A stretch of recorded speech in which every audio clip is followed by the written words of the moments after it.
Buenos días.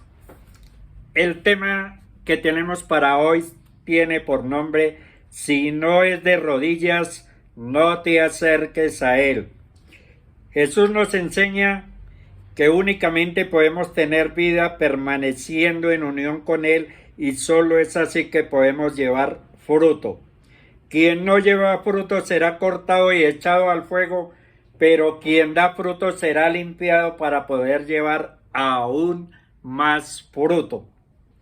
La forma de permanecer en su amor es guardando sus mandamientos, lo que se cumple de manera especial amándonos los unos a los otros, una verdad que el Señor enfatiza. Y otra vez, si obedecemos su voluntad, seremos llamados sus amigos y tendremos verdadero gozo al atesorar sus palabras. Cristo nos ha escogido de entre el mundo para llevar fruto, pero el mundo nos aborrece porque no conoce al Padre y ha rechazado el testimonio de Cristo. Estamos unidos en Cristo, su vida y en su muerte. Aquellos que reciban a Cristo nos recibirán a nosotros, pero quienes lo rechazan también nos aborrecerán, porque el siervo no es mayor que su Señor. Cristo nos explica que no fuimos nosotros quienes nos unimos a la vid realmente, sino que fue Él quien nos escogió. Esta es una verdad que encontramos muy claramente a lo largo de la Escritura. En 2 de Tesalonicenses 2:13 dice: nosotros en cambio siempre debemos dar gracias a Dios por ustedes, hermanos amados por el Señor, porque desde el principio Dios los escogió para ser salvos mediante la obra santificadora del Espíritu y la fe que tienen en la verdad. En Colosenses 3:12 dice: por tanto, como escogidos de Dios, santos y amados, revístanse de afecto entrañable y de bondad, humildad, amabilidad y paciencia. Mateo 22:14 dice: porque muchos son llamados y pocos los escogidos. Si el mundo os aborrece, ¿se han reído alguna vez de tu fe? ¿Se burlan de tus principios morales? ¿Te tildan de anticuado? Necesitamos refrescar nuestras fuerzas, cansadas de bregar en un mundo cada vez más hostil al cristianismo.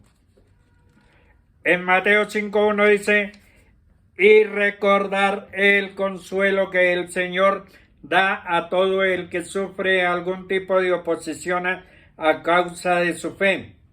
El inicio de las bienaventuranzas parece lógico, porque nadie puede acercarse a Dios si no es de rodillas, con la humanidad del Padre, del Espíritu, porque describen una serie de cualidades esenciales del discípulo de Cristo, la mayoría de ellas relacionadas con el carácter moral del creyente. En la vida cristiana las actitudes vienen antes que los actos. La ética del discípulo, su conducta es siempre consecuencia de su nueva naturaleza espiritual. La escalera de las bienaventuranzas termina de forma sorprendente.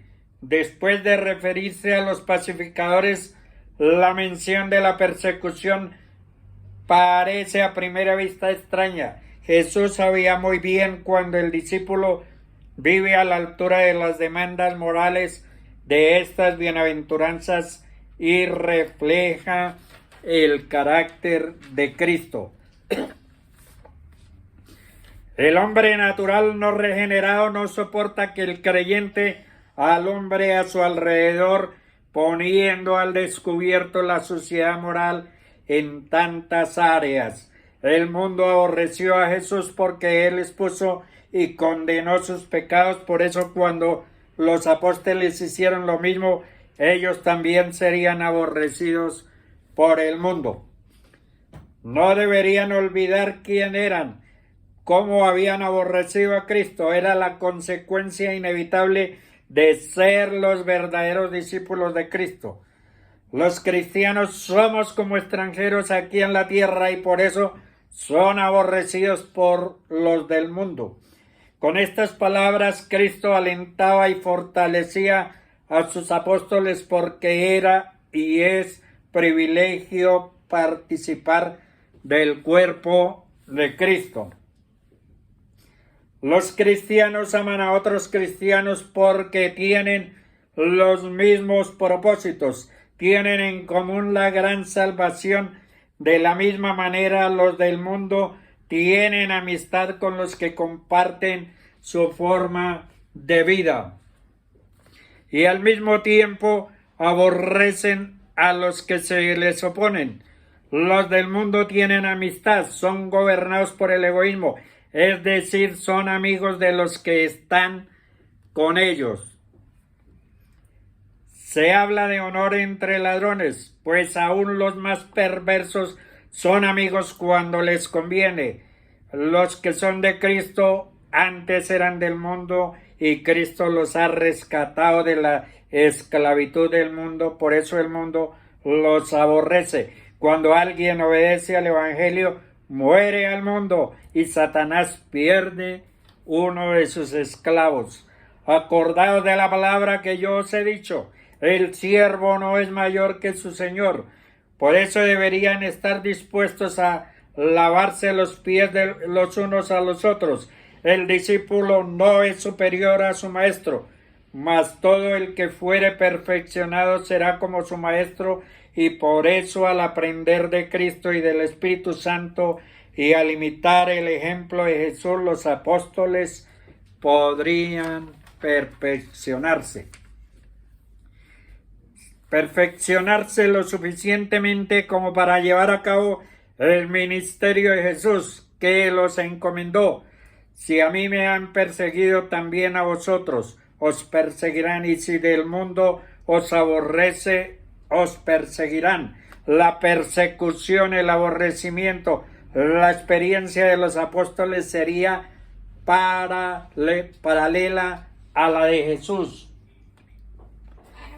Algunos aceptarían con gozo, pero otros no solamente lo rechazarían, sino que también perseguirían a los mensajeros. La regla que gobernaría la experiencia de los apóstoles ya había quedado bien establecida por la experiencia de Jesús. Ellos sabían perfectamente cómo la gente había tratado a Jesús, por eso podrían saber cómo los tratarían a ellos. Siempre deberíamos estar dispuestos a participar del sufrimiento de Cristo con gozo. El mundo tiene un poder hipnotizador que no solo atrae a los incrédulos, sino que cautiva también a muchos creyentes. De hecho, hay muchas cosas que en nuestras vidas que no se conforman a la palabra de Dios, sino a la moral de este mundo, y todos estamos conscientes de ellos. Sin embargo, muchos seguimos viviendo cómodamente con esos pecados. Santiago nos da una exhortación en contra de esa tendencia. Dice que todo aquel, aunque convivir con su pecado, se ha constituido en enemigo de Dios. No podemos amar al mundo, a Dios y al mismo tiempo. Si amamos a uno, aborrecemos al otro y viceversa. Hay algunos que piensan que pueden entregarse al mal y aún así estar con Dios.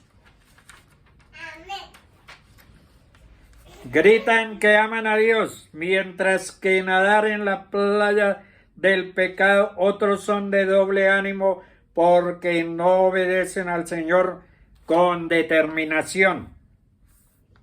En Santiago 1:1 dice: estos hermanos necesitaban ser consolados y guiados en medio de su sufrimiento. Muchos pecados y afloraron entre ellos a causa de la adversidad. Se habían vuelto arrogantes, eran conflictivos y se calumniaban unos a otros. Tanto llegó a ser el conflicto entre ellos que Santiago dice que había guerras en la iglesia, por eso todo se había tomado en un asunto grave y necesitaba de un tono más fuerte de lo común. Somos como adúlteros. Santiago dice que ellos eran adúlteros, porque al hacer esto habían traicionado a Dios. Cuando esos hermanos habían despreciado los mandamientos de Dios y habían amado al mundo, fueron como los adúlteros. Santiago dice que el Espíritu Santo nos anhela celosamente. Dios es nuestro verdadero esposo, por eso el Espíritu Santo es celoso con nosotros, quiere que estemos con Él, que le obedezcamos y amemos a Dios. Él es nuestro único Dios y Salvador. Él nos anhela celosamente. Una persona justa anda en la verdad de Dios. Debemos procurar siempre andar con la verdad. La persona que ha sido lavada con la sangre de Cristo y ha empezado a vivir para Él tiene una característica maravillosa que es aborrecer la mentira, pero además de aborrecer la mentira, se convierte en un amante de la palabra de Dios. Así es fácil identificar a un hijo de Dios, pues vive pensando siempre en su palabra, viviendo de acuerdo a ella. Los justos, al contrario de los que dicen mentiras, son dignos de confianza, pues siempre andan con la verdad. Los justos viven apegados a la voluntad del Padre, la cual dejó escrita y podemos acudir a ella en su palabra. Aunque el mundo entero viva engañado en una mentira, nosotros debemos vivir obedientes a Dios. Para el mundo será una locura creerle a Dios y a obedecer.